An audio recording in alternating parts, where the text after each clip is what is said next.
If there's something that bothers me and I'm too scared to approach it, that's a red flag. It's a green flag when you're not afraid to lose them because you're comfortable being yourself and that person is making you feel comfortable being yourself because they accept you. While they say the best romances are the ones where you act more and think less, what they don't tell you is that those split-second impulsive moments can also ruin everything. And maybe if you just paused, instead of allowing yourself to get carried away in the moment,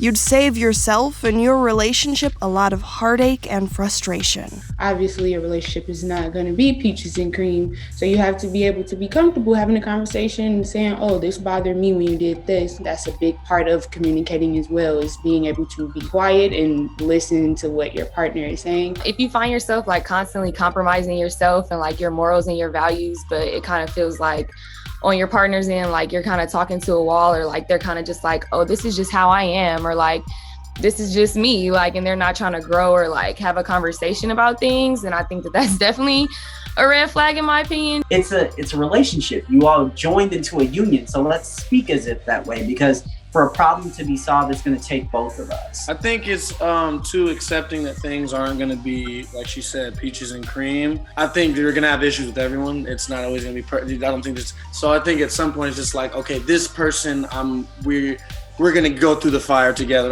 If I was going through the fire with anyone, I'd go through the fire with this person. Relationships are hard work, but it shouldn't be hard. Right. I feel that.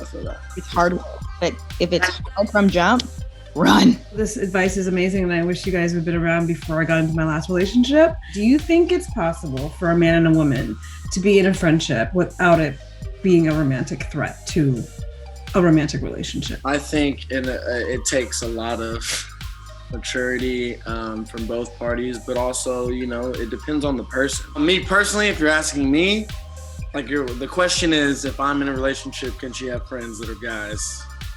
And can they hang out when I'm not there?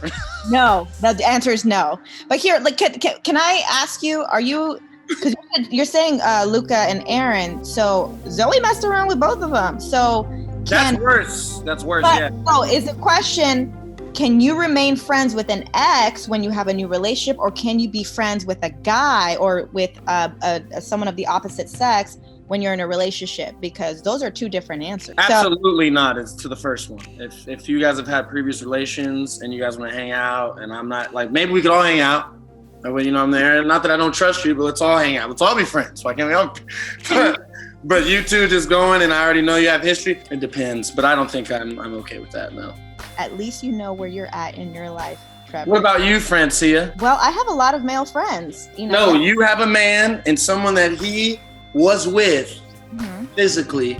He's like, hey, me and homegirl are about to going for a walk down the beach. We're gonna go hang out. And it honestly depends on the relationship that you're in. I would say, like, the whole ex situation, I personally wouldn't be okay with my boyfriend hanging out with the next.